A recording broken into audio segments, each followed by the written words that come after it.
अस्सलाम वालेकुम वरहमतुल्लाहि वबरकातुहू।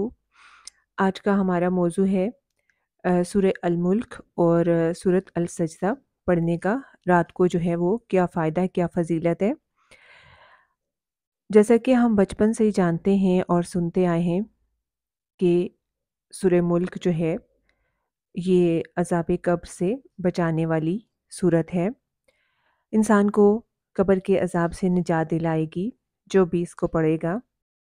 जैसा कि एक मुसलमान होने के नाते हर इंसान के दिल में मौत और फिर उसके बाद अज़ाब कब्र के हवाले से एक खौफ तो होता है कि उसका क्या अंजाम होगा और कब्र में उसका क्या मामला होगा।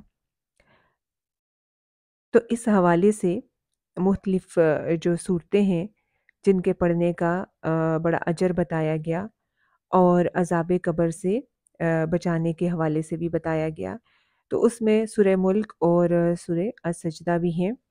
सूरह मुल्क के बारे में मसनद अहमद की रवायत है कि ये सूरत जो है वो इंसान के लिए कब्र में सिफ़ारिश करने वाली सूरत है और हकीकत में भी ऐसा ही है कि ये इंसान के लिए सिफ़ारिश करती है और अल्लाह ताला से उसके लिए झगड़ा करती है और फिर उसको जो है वो उसके गुनाह जो है वो बख्शवा लेती है। हज़रत अबू हुरैरा रज़ियल्लाहु ताला अन्हु से रवायत है, रसूलुल्लाह सल्लल्लाहु अलैहि वसल्लम ने फ़रमाया कि कुरान मजीद में एक सूरत है 30 आयात की, ऐसी है कि वो अपने पढ़ने वाले की शफ़ाअत करती है, यहाँ तक कि उसकी मग़फ़िरत करा दे और वो सूरत तबारकल्लज़ी है। फिर इसी तरह से रवायत है कि सूरत तबारकल्लज़ी के मुतालिक नबी सल्लल्लाहु अलैहि वसल्लम ने फ़रमाया कि मेरा दिल चाहता है कि ये सूरत हर मोमिन के दिल में हो। एक रवायत में ये भी आता है कि जिसने तबारकल्लज़ी और अलिफ लाम मीम सजदा को मगरिब और इशा के दरमियान पढ़ा, गोया उसने लैलतुल क़द्र में क़याम किया। एक रवायत में है कि जिसने इन दोनों सूरतों को पढ़ा उसके लिए 70 नेकियां लिखी जाती हैं और 70 बुराइयां दूर की जाती हैं। एक और रवायत में है कि जिसने इन दोनों सूरतों को पढ़ा उसके लिए इबादत जो है वो लैलतुल क़द्र के बराबर सवाब लिखा जाता है। रवायत में है कि आप सल्लल्लाहु अलैहि वसल्लम इन्हें पढ़े बगैर नहीं सोते थे।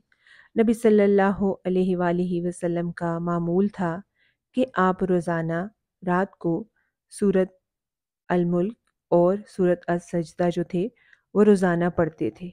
ये आपका रोज़ाना का मामूल था और इसके लिए फिर हमें भी चाहिए कि हम भी रात को रोज़ाना सोने से पहले जब भी हो सके मगरिब के बाद और सोने से पहले तक आप इसको रोज़ाना ज़रूर पढ़ें, इन दोनों सूरतों को, और इनमें गौर व फ़िक्र भी करें और इंशाअल्लाह फिर अज़ाब कब्र के हवाले से अल्लाह ताला हमारी मग़फ़िरत भी करेंगे। इसी तरह से एक रवायत है कि बाज़ सहाबा ने एक जगह ख़ैमा लगाया तो अचानक इन जहाँ पे उन्होंने ख़ैमा लगाया था वहाँ पे उन्हें किसी की सूरत तबारकल्लज़ी पढ़ने की जो है वो आवाज़ सुनाई दी। तो आकर हुज़ूर सल्लल्लाहु अलैहि वसल्लम से अर्ज़ किया तो आपने फ़रमाया कि ये सूरत अल्लाह के अज़ाब से रोकने वाली है और निजात देने वाली है। हज़रत जाबिर रज़ियल्लाहु ताला अन्हु कहते हैं नबी सल्लल्लाहु अलैहि वसल्लम उस वक़्त तक ना सोते जब तक कि सूरत अस-सजदा और सूरह मुल्क तबारकल्लज़ी ना पढ़ लेते।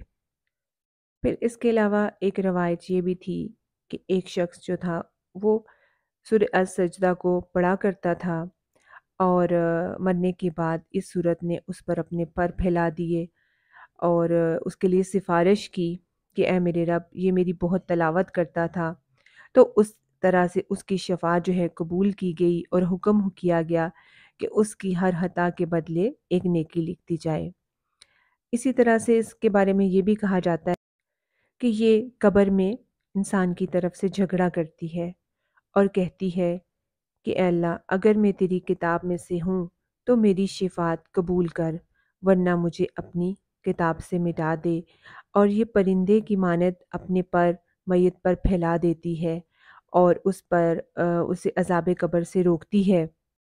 اور یہی معاملہ سورۃ تبارک الذی کے بارے میں بھی ہے، یعنی کہ دونوں صورتیں جو ہیں وہ اپنے پڑھنے والوں کے لیے قبر میں شفاعت کرواتی ہیں، اللہ تعالیٰ سے اس کے گناہ بخشواتی ہیں، اور عذاب قبر کے لیے دونوں کا جو ہے وہ پڑھنا جو ہے وہ فائدہ مند ہے۔ طاؤس رحمۃ اللہ کہتے ہیں کہ یہ دونوں صورتیں تمام قرآن کی ہر صورت پر 60 نیکیاں زیادہ رکھتی ہیں۔ عذاب قبر کوئی معمولی چیز نہیں۔ ہر شخص کو مرنے کے بعد سب سے پہلے قبر سے ہی واسطہ پڑتا ہے۔ حضرت عثمان رضی اللہ تعالیٰ عنہ جب کسی قبر پر کھڑے ہوتے تو اس قدر روتے کہ آپ کی داڑھی مبارک بھیگ جاتی۔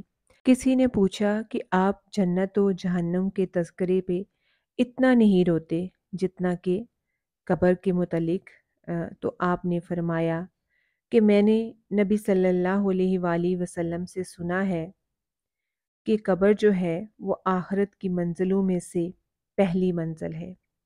جو شخص اس کے عذاب سے نجات پا گیا تو آئندہ کے لیے بھی اس کا معاملہ آسان ہو جائے گا، اور اگر اس سے نجات نہ پائے تو آنے والے معاملات اس کے لیے مزید سخت ہوتے ہیں۔ تو ان مختلف روایات سے ہمیں سورہ ملک اور سورہ سجدہ کی فضیلت کے بارے میں پتہ چلتا ہے کہ کیسے نبی صلی اللہ علیہ وآلہ وسلم کے معمولات میں سے تھا کہ وہ روزانہ رات کو ان کو پڑھتے تھے اور انہیں پڑھے بغیر سوتے نہیں تھے۔ کبھی ایسا نہیں ہوا کہ آپ نے ان کو نہ پڑھا ہو۔ تو اس سے مزید ان کی فضیلت کے بارے میں پتہ چلتا ہے، اور اگر یہ ہماری پیاری نبی صلی اللہ علیہ وآلہ وسلم کا پڑھنے کا معمول تھا تو ہمارا بھی معمول ہونا چاہیے۔ یہ نہیں کہ ایک دن پڑھا اور پھر ایک دن نہیں پڑھا۔ روزانہ اس کو اپنے معمولات میں شامل کریں، ان دونوں صورتوں کو پڑھنا، اور قرآن کی جو تلاوت ہے وہ اس کے علاوہ ہے۔